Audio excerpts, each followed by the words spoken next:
Bailey, live in Coffeyville, farm around Grenada, kind of up and down I-55 from Grenada to Tillatoban around that way. And we're going to talk about the benefits of cover crops. And to answer the question, we've been continual no-till since 1998 with a wheat cover crop, and we've rode the ground up twice since then. And we can furrow irrigate about 400 acres. But that in '09 we had to redo all the beds because we rutted up in harvest. And then in 12 we moved to a RTK system, and so we went ahead. But I'll get to that. But so far we've been able to get the water. Now it takes a lot longer to get the water down there with all the good cover and the organic matter. So, but anyway, like I said, my name is Cody. The way we got into cover crops was totally by accident to begin with. My dad, I came home from Mississippi State in '94. About '96, we were running. By then, we were just running a paratill, and then we'd come in with a hipper in March, and then we'd do all it down and plant when it dried up, or when we got time for cotton. All right, so he was gone while we got through picking cotton, and of course I was just working for him. All I wanted to do then was work and hunting. We were getting close to hunting season, and so we lacked about 100 acres of cutting stalks and running the paratill, and it was all highly erodible land. So my stalk shredder tore up, just exploded. So we parked it and got just a bush hog. Well, the bush hog laid all the stalks in one row, and it was stopping up my paratill. Instead of stopping, we just went and got a hipper and we rode the ground up, threw all the stalks up on the row, and then we didn't have any trouble. Well, he came home about 2 days later and he said, "You can't do that. We got conservation plans, NRCS," and I said, "Well, I didn't know. I just trying to get done so you wouldn't get mad at me." So anyway, we got soil conservation came. He said, "No trouble. We will. You just run a do-all and plant wheat, and then you'll have to plant this no-till next year." Well, we were right on the edge of, do we do no-till? Do we not do no-till? So anyway, we went ahead, and that year we did that no-till.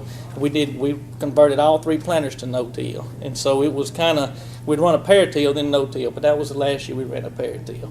Well, like I said, that was highly erodible land. The next year, when we planted it, there wasn't any guidance, there wasn't anything. My planter driver pulled in the field. He said, I can't even find the row." And so then I was in trouble again. And so my dad would stand on one end of the field, and I'd stand on the other, and we'd count the rows off, and the boy would drive back and forth to us. He said, "Biggest mistake I ever made in my life." Well, that cotton came up 2 days earlier. We don't know how it came up in 3 days. Because this was later in May, hot. The other was taking 5 days to come up. It was a dry year, and of course this was in '97 or '98, and we didn't have the yields we had now, but we made 800 pounds on the good ground.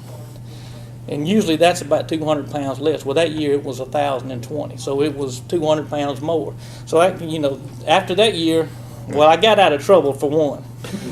But anyway, the next year we started putting cover crop on every acre, and we're doing with wheat because wheat's most cost effective for us. Seems to be doing well.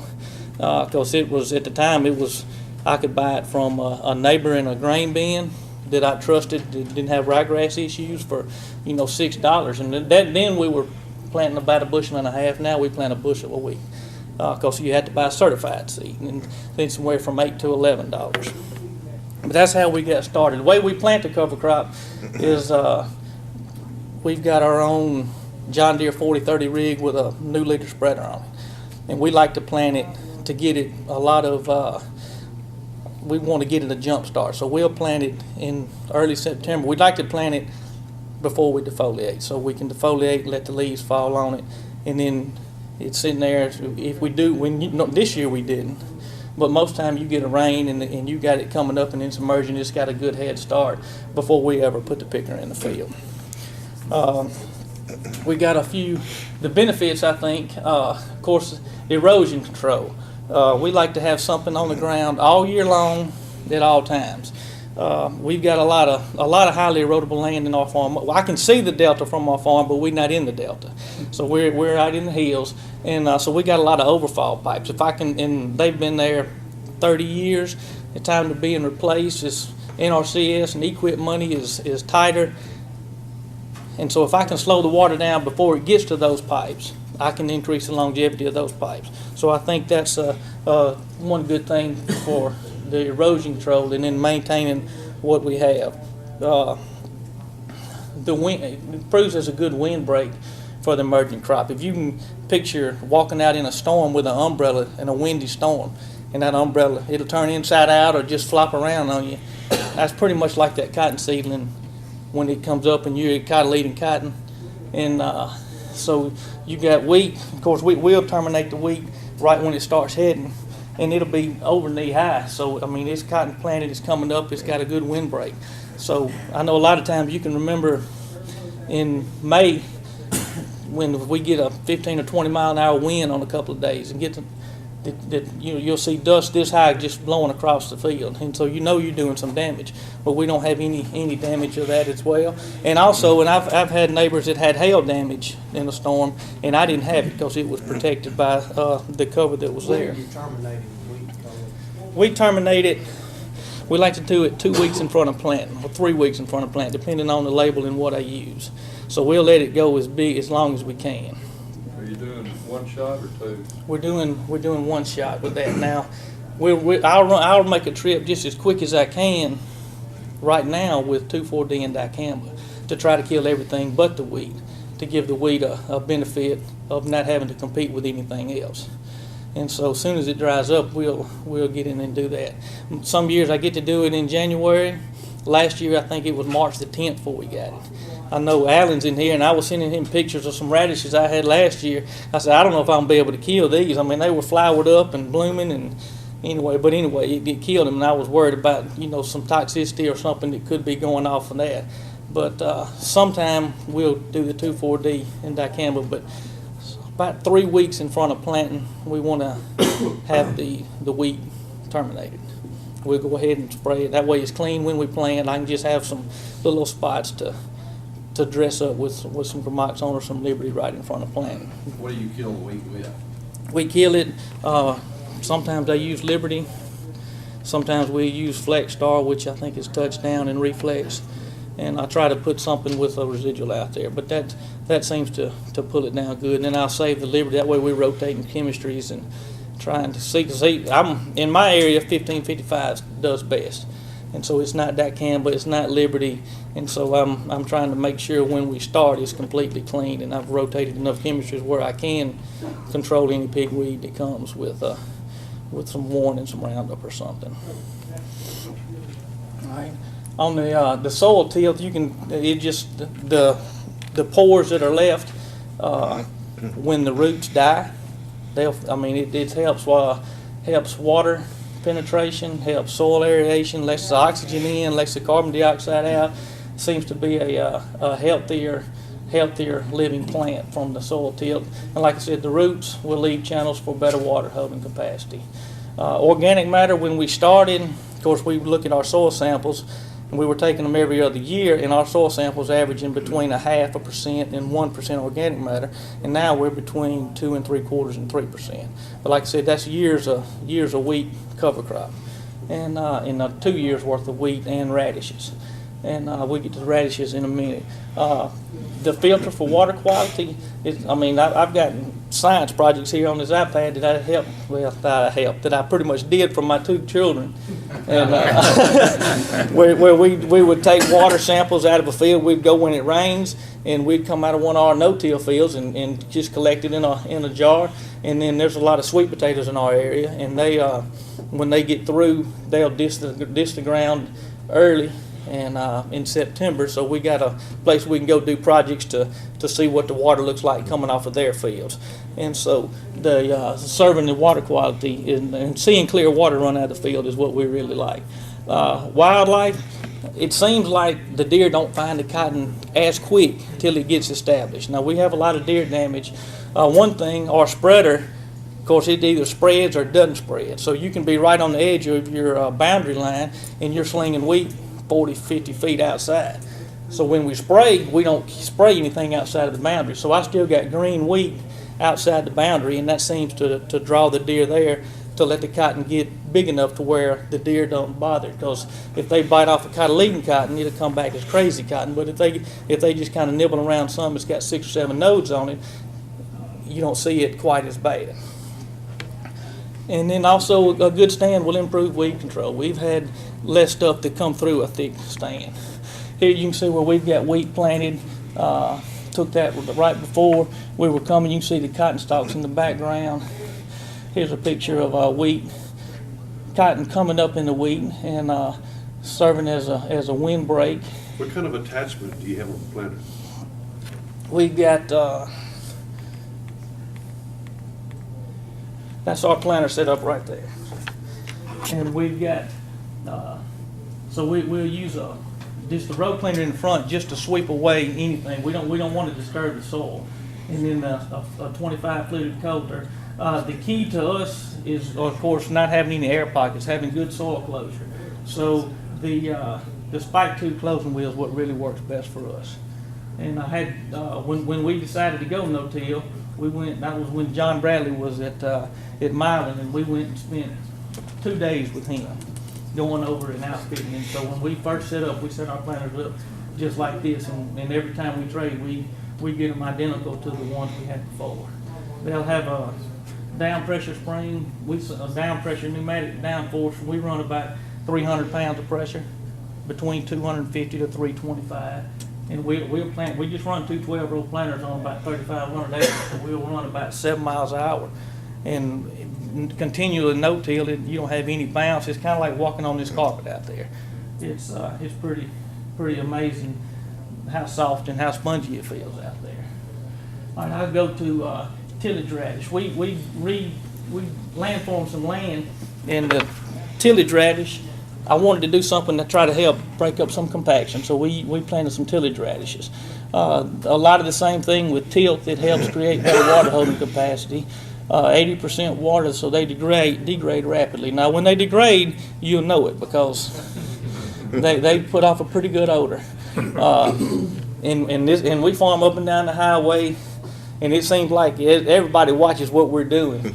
But I mean, my wife showed me a Facebook post somebody put on the city of Grenada. Well, I don't know what's going on north of town, but it sure is rough when you get up there. And then somebody says, I think it's a paper mill. And somebody said, oh, I think it's a city water treatment plant. I said, I don't think I'm going to respond. So we just keep quiet. After about 3 days, it went away. But anyway, that's something to think about for us in our urban areas where I need to. That's one reason I'm here, to do this, and also to talk about to look at other avenues that might help me that won't be quite as upsetting to the public. On the tillage radishes, that's something we kind of been watching our neighbors do, but it seems to me we got a lot of growth on top of the ground. I mean, those things are, that long? That's right. Probably 50% of it is growing out the top. You feel like you're getting the benefits of channelization? We do. Last year, I planted them late. These were planted in August. When we got through, we planted them, and they actually got a rain in 1st September before we ever started picking cotton. And you can see the wheat in there too. We planted 50 pounds of wheat and 2 pounds of radishes. And then broadcast that with that spin spreader. Now, you're doing. Actually, I don't mean to interrupt. Go ahead. You're doing that during the season prior to defoliation in your cotton. That's right. And so there's no incorporation at all. No incorporation at all. Now this was actually incorporated because this is land we left out. We ran a deer plant. We planted it in the wheat the year before, and then we ran dirt pans over it and landformed it. And so I knew I had some compaction. I felt like I had some compaction issues. So once we broke it and rode it back up, we ran it with a buster roller and then planted the wheat on top of that, the wheat and radishes. And the radishes really did good there. They had gone through, they were just starting to dry down then. The key to the radishes is planting them real early to get the benefit out of them. Last year I planted them on October the 20th, and they got about the size of a carrot. Now they didn't grow as much out of the ground, but they grew good in the ground. But then it turned off so dry this summer, I don't know how much water holding capacity it gave me. These I think is going to give me plenty, but like I said, these were planted early, as was all mine. But it was so dry when we harvested, I didn't get a good stand anywhere that wasn't like this. The 75 acres we did like this came up perfect. Well, another question would be how much in a no-till environment, does the roof give you trouble? I mean, as far as planting with that much roof above ground and rotting off? That'll be decayed and gone by the time we plant. It won't give us any trouble. That's terminating that 2 weeks before planting? No, this is the 2,4-D and the dicamba would get that, or the winter would kill that. Okay. See, this is dead from the winter right now. From any day, if you get 2 days below 20 degrees in a row, it'll kill the radish. That planter, you gotta do it. That's That right. planter. Okay. Mhm. Good to know. And so last year I didn't sling it. I planted them with a Milo plate and a John Deere no-till planter. Right. And we tried to move over 3 inches from the road, but it just kept trying to fall in the road. So a lot of it was planted right down the middle where those road sweepers just knocked them out of the way. We planted right on top. It didn't hurt a thing. Did not hurt a thing. All right. One more last thing I want to do is talk about is the earthworm numbers in the soil. The earthworms, of course, they create channels as well. They'll mix the soil, the cover on top with the soil in the bottom, and as they eat and digest the soil, what the excrement left from them is better than the soil that went into them. And so that's we have a lot more earthworm activity where we had the wheat and the radishes over than just the wheat. And I mean, I read one thing that said that they'll digest 20 tons of soil per acre. In good, I think that came out of New Zealand. But when I was reading about that, there's a lot of work going on in that area about the benefits of the earthworms. And of course, the good stands help with winter weed control. And there's the radishes there. And then, like I said, the planter set up. And You're running a coulter. we run in the coulter. And like I said, we've been no-till on this same land for a while. And really the coulter, I mean, we'll plant and people won't even know we planted the crop. I mean, it just, the way that planter's set up, we'll go through that wheat that's knee high and it just opens it up and closes it. And with that spike tooth closing wheel, it closes it up and you get real good seed to soil contact. Earlier versions with a rubber closing wheel or even a cast iron, they were bad about closing the top, but it never closed it up, and you didn't have good seed soil contact, and you had potential for disease to get in there and hurt the cotton. What's the nature of your soils? Do you have a uniform, are they sandy, loamy, clay? Go ahead, Robert. This is our consultant, so he can help me with that. He's a fertilizer. All of the above. It goes from, CCs of 7 all the way to 25. That's right. 25 is still soil, is still light, man.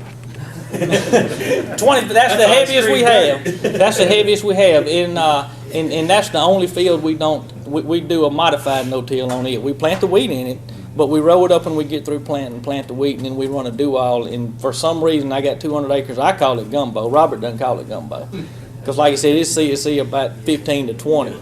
But anyway, it's heavy ground, and we run the planter one round behind the do-all there. But anyway, since we've been doing this,